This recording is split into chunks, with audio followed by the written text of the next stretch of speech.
Oi, pessoal, tudo bem? Vamos para mais uma leitura bíblica. Hoje nós vamos ler o capítulo de Mateus 11. Senhor Jesus, abençoa a nossa leitura bíblica, que ela possa penetrar em nossos corações e nos ensinar mais sobre o seu modo de viver, sobre o seu modo de agir, sobre o que o Senhor espera da gente. Que o Senhor possa abençoar todas as casas e todas as famílias, que o Senhor possa abençoar especialmente o Gael, que está para chegar. Amém. Gael é um neném de uma amiga minha que está para nascer e eu estou muito feliz com isso. Quero muito que ela tenha uma ótima hora. Bom, vamos para a leitura? Mateus 11. João o Batista. Depois de transmitir essas instruções aos 12 trabalhadores, ele saiu a ensinar e pregar em diversas vilas. Nesse meio tempo, João foi preso e, quando soube o que Jesus estava fazendo, enviou seus discípulos para perguntar: O Senhor é aquele que estava fazendo... O Senhor é aquele que estávamos esperando ou teremos que esperar mais? Jesus lhes disse: Voltem e digam a João o que está acontecendo. Os cegos veem, os paralíticos andam, os leprosos são purificados, os surdos ouvem, os mortos ressuscitam, os marginalizados da terra ficam sabendo que Deus está do lado deles. É o que vocês estavam esperando? Então considerem-se muito abençoados. Enquanto os discípulos de João voltavam com a resposta, Jesus resolveu explicar às multidões quem era João. O que vocês esperavam quando foram vê-lo no deserto? Alguém aproveitando o final de semana? Um magnata com roupa de grife? Esse tipo de gente que vive rodeado de celebridades? Afinal, o que vocês foram ver? Não foi um profeta? Com certeza, um profeta. Talvez o mais importante que vocês terão a oportunidade de ouvir. Ele é o profeta que Malaquias anunciou quando escreveu: Estou enviando meu profeta adiante de vocês, para preparar a estrada para vocês. Permitam-me dizer o que está acontecendo. Ninguém na história humana é mais importante que João o Batista.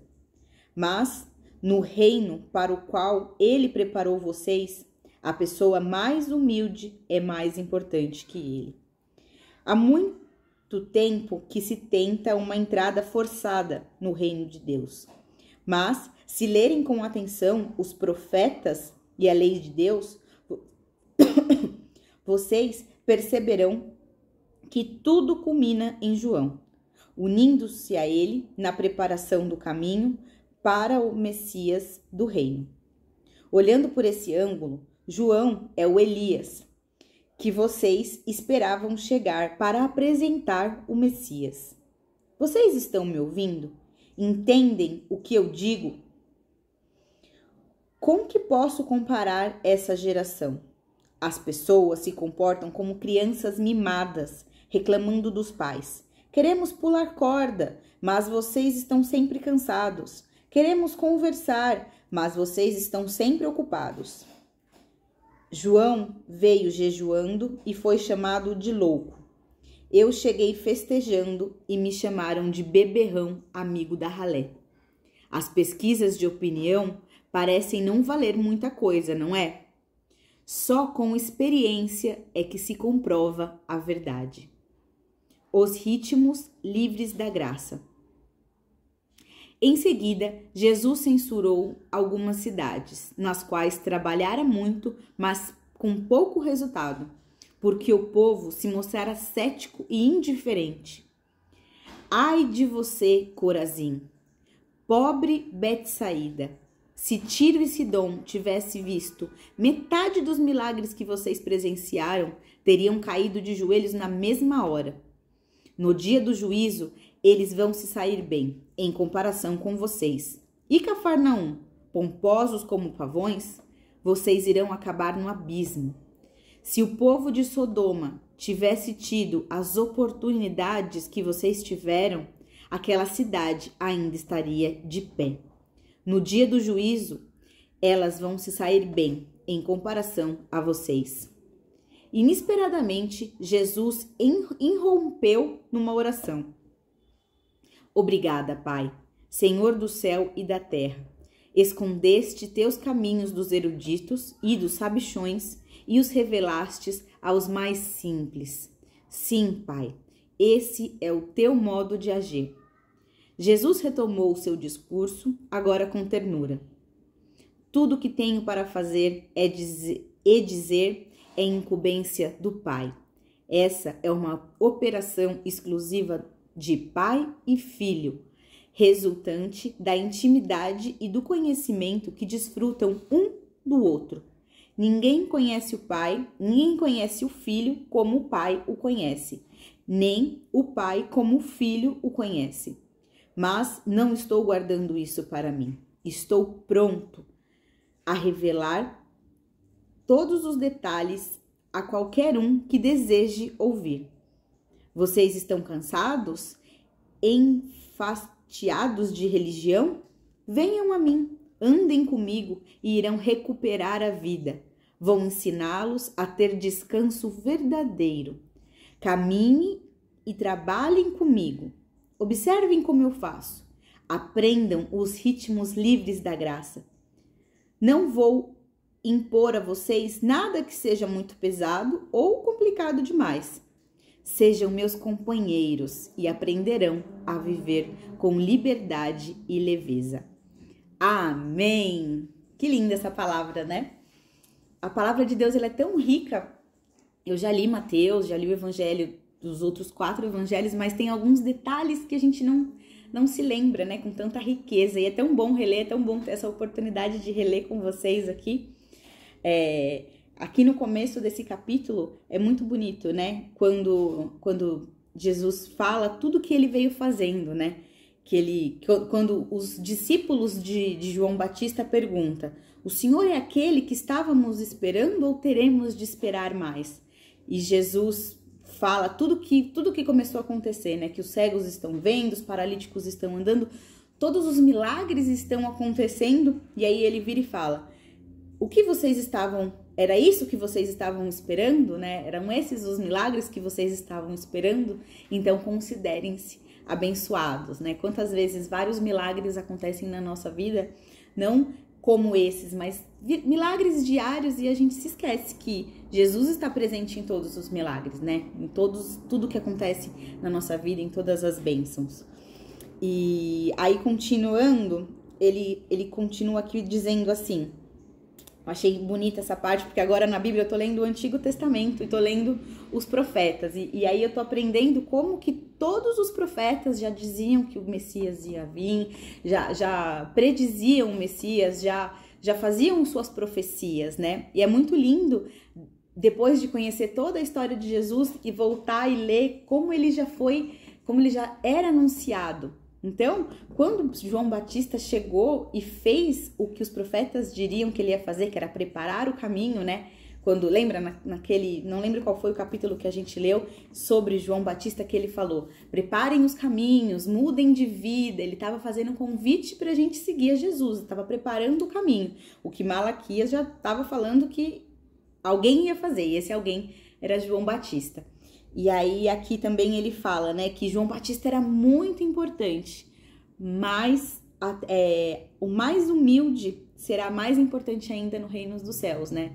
É um convite a gente exercer a humildade na vida, a gente não se impor, não querer ocupar lugares por glamour, por fama, ou seja lá o que for, porque no reino dos céus o convite é que a gente seja humilde, né? Foi esse o lado que Jesus escolheu para mostrar, para vir ao mundo, né? Eu sempre penso nisso, que Jesus poderia ter sido qualquer pessoa, mas ele era alguém como nós, alguém que vivia o dia a dia, que trabalhava, que nasceu numa família humilde. Então, é muito bonito isso. E aí ele fala, e ele também, aqui mais pra frente, perto do versículo 19, quando ele fala, né, que João, ele foi pro deserto, usou roupa de pele de algum bicho, que eu não lembro qual que era agora, mas ele, né, fez jejum e tudo mais, e ele foi julgado, né? Jesus veio e festejou, aí já foi chamado de beberrão. Então, ele pergunta, né? Ele fala que as pesquisas de opinião parecem não valer muita coisa. Só com experiência é que se comprova a verdade. Então, independente do que julgaram João, independente do que julgaram Jesus, eles eram enviados de Deus, né? Jesus foi o nosso Salvador e ele foi julgado errado pelo aquele povo, né? Então, que as nossas atitudes sempre comprovem a verdade, assim como a verdade, assim como o que João viveu expressou a verdade, assim como Jesus viveu a verdade, que a nossa vida também possa refletir, mais do que as pesquisas de opinião, né? E aí ele, aqui nessa segunda parte, quando ele fala dos ritmos livres da graça, né? Ele fala que às vezes onde ele fez mais milagres foi onde ele foi menos reconhecido, foi onde as pessoas menos receberam a graça de Deus, né? E ele começa a falar e de repente ele fala assim, na palavra diz assim: inesperadamente Jesus irrompeu numa oração. Obrigado, Pai, Senhor do céu e da terra, porque escondeste seus caminhos dos eruditos e sabichões e os revelastes aos mais simples. Sim, Pai, esse é o teu modo de agir. Então, né, essas cidades todas que ele fala, eu acredito que muitas delas eram cidades onde era vivida a religião, a ferro e fogo, onde tinha tudo aquilo e não conseguiu reconhecer Jesus, né? E as pessoas mais simples conseguiram. E aí ele fecha com chave de ouro, como sempre, né? Ele fala, se vocês estão cansados de religião só por dogmas, né? Venham a mim, andem comigo e irão recuperar a vida. Gente, tem algum convite mais agradável que esse? Venham a mim, andem comigo, caminhem comigo, trabalhem comigo, observem o que eu faço. Tá aí a importância da gente meditar na palavra de Deus. Jesus, ele tá vivo entre nós, mas pra gente caminhar com ele, pra gente poder aprender com ele, a gente tem que meditar na palavra de Deus, porque é meditando na palavra de Deus que a gente aprende como viver, como imitar ele, né? E ele fala aqui, né? Sejam meus companheiros e aprenderão a viver a vida com liberdade e leveza. Quem que não quer uma vida dessa, né? Então, esse convite, a gente meditar na palavra de Deus é muito importante para que a gente possa ter esse exemplo na nossa vida diariamente, né? Principalmente no Evangelho, que é onde fala especificamente de Jesus, dos passos de Jesus, né? Por exemplo, uma lição que a gente tira aqui nessa parte, refletindo com vocês aqui, eu percebi o seguinte: Jesus começou aqui a falar: ai de vocês, Corazim, pobre Betsaída, ou seja, me parece que ele estava um pouco chateado, né? E aí, de repente, inesperadamente, Jesus irrompeu numa oração. Quantas vezes o sangue vai subindo, a gente vai se alterando numa discussão e a gente não consegue simplesmente irromper numa oração, mesmo que silenciosa, e acalmar o coração? Porque aí logo na sequência ele fala aqui: Jesus retomou o seu discurso agora com ternura. Olha que exemplo, né? Que a gente consiga fazer isso no nosso dia a dia.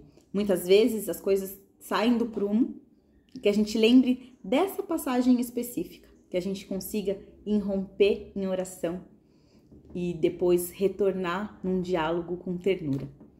É isso aí, pessoal. Um abraço e até a próxima leitura. Tchau, tchau.